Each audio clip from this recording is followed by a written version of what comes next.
Alright, so hi everyone, Austin from Coding Pals here, and today we'll be taking a look at the Canadian Computing Competition Problem 2, Epidemiology. Alright, so people who study epidemiology use models to analyze the spread of disease. In this problem, we'll use a simple model. When a person has a disease, they infect exactly R other people, but only on the very next day. No person is infected more than once, and we want to determine when a total of more than P people have had the disease. So the input specification just says that there's 3 lines of input. Each line is a positive integer. So the first line contains the value P, N, which is basically the original amount of people who had the disease. Then we have R, which is basically the rate of infections. Alright, so the output asks us to output the number on the first day on which the total number of people who have had the disease is greater than P. And then we can take a look at sample input 1, and it says, so if you just look, so we start off with one person. That one person, if we multiply that by the rate, we get 5. If we multiply the rate by that, then we get 25, and so on and so forth. So what we can do here is just probably use 3 variables, an infected total in which we can add a infected upon, and we can multiply that infected variable by the rate, which is 5 every single time, and then just add that to our basically our sum. All right, so let's just start coding. So P is, we'll just take care of the input right here.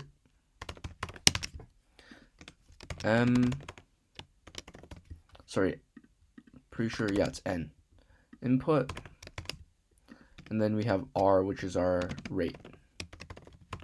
So let's just create our variables first. So we have an infected equals N, we have a infected total, which also equals N, and then we have our days.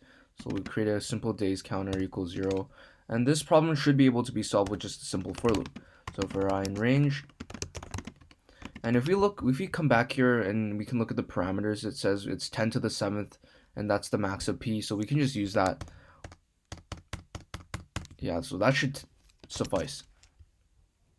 All right, so now let's deal with the condition that we have to output the number of days. So first we should just check if our infected total is greater than P. So if infected total is greater than P, then we just have to print our days and break from the for loop.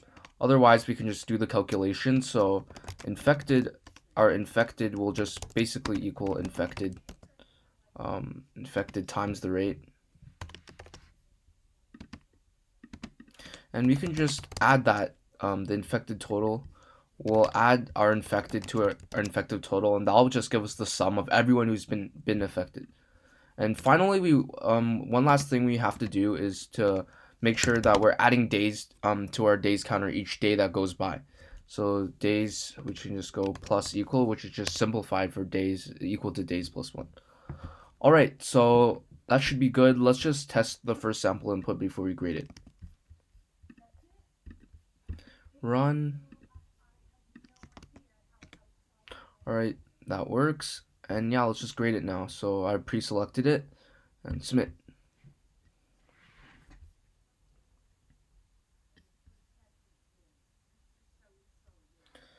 All right, so let's should work. So while it's grading, let's just summarize the skills in this video. So basically, this is a bit more advanced than my first tutorial on just like we just used like if statements. The J2 problem, Junior 2 problem requires like usage of for loops and while loops, and while loop could have worked too, but I decided to use a for loop because it's a bit more simple. And yeah, so that's it. We always have to remember to look at the parameters and ensure that, we're reading the question carefully. So yeah, that's it for this tutorial, and I'll probably be doing a bit more, I'll be progressing along with our lessons. We will be progressing to J3 and J4 in the future. Thank you.